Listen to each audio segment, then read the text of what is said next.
Сумер малък кредит. Вчера беше първата вноска, но той не я плати. Какъв кредит? Заем, госпожо. Ето, имам разписка. Аз не знам нищо за никакъв заем, а и вас не ви познавам. Сумер взе парите, за да върне покъщнината ви. С него беше и слугата, Селчук. Моли ме, няма да си измислям я. Трябваше да внесе парите в банката. Не можем да ви платим сега. Сумата е много голяма.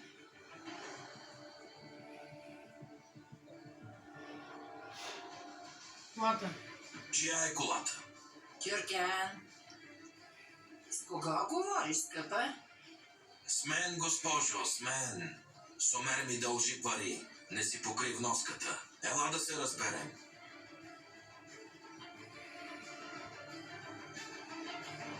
Тюркян, само не давай колата, не дей! Къде е ключът от колата? Ще ми дадеш ли ключа или да извия врата на мъжа ти? Дюнюш, донеси ключа и документите на колата. Ама как? Донеси ги в чантата ми са. Ех, Сумер! Видя ли какво стана? Не дей, Тюркян, не го прави. Тюркян, идей! Да не го правя, Лелю. Сумер е подписал разписките. Въй! Първо ми дай разписките. Искам 2. Ти шегуваш ли се? Колата едва ще покрие една. Дай ключа.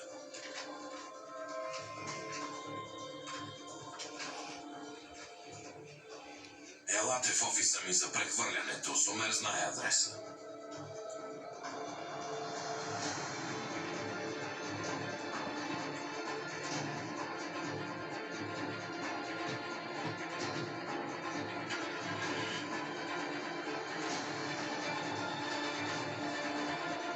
Ай, се остане без кола.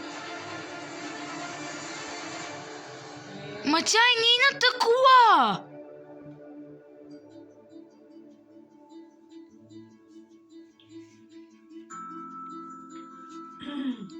Тя за нея беше много ценна.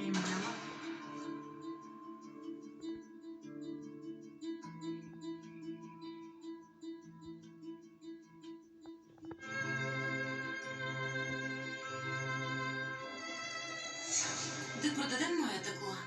Не, Тюркян, ти караш децата до градината. Трябва ти. Не винаги ми трябва. Този малко с пари. Ако продадем колата, ще си наемем квартира. Виждаш положението ни.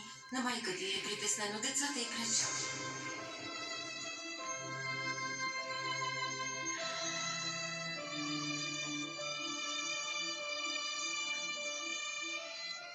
Ако знаех, че ще отиде при лихвар, щях да запаля къщата ни. Ще видя, Тюркян.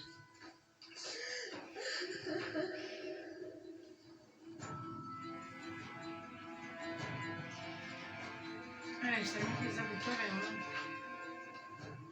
Тюркян? Поне да ти помогна. Сега с кожи носи. Аз се чудех кой ще изяде всичко това. Ще ги продаваш ли? Ако искаш да ми помогнеш, погрижи се за госпожа Рючхан и децата. А аз ще разнеса храната по ресторантите. Добре, разбира се. Ще намеря по-голяма турба.